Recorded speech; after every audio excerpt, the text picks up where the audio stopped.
Hi friends, আজকে তোমাদের দেখাবো বালকুল মাছের ঝাল।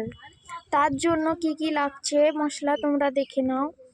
এটা হচ্ছে আদা বাটা, রসুন বাটা, কাঁচা লঙ্কা, পেঁয়াজ কুচি, টমাটো আর আলু দিয়ে করব আজকে। বালকুল মাছে হলুদ আর লঙ্কা দিয়ে এটাকে মাখিয়ে নেব। এবার কড়াইতে তেল দিয়ে বালকুল মাছগুলো ভেজে নেব।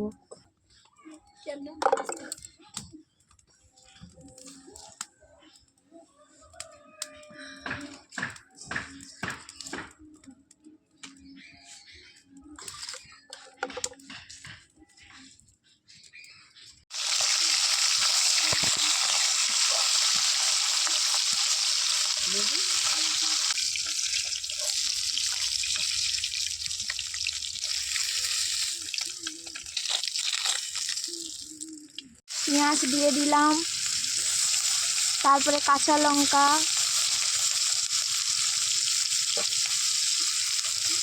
তারপরে টমেটো কুচি, তারপরে আদা রসুনের পেস্ট,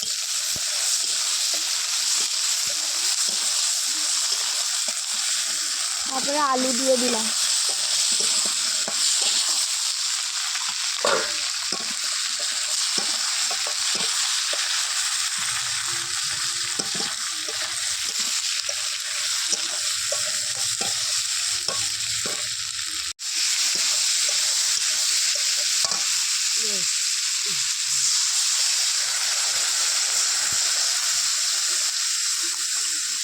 মাছ দিয়ে দেব, মাছ ভাজাগুলো।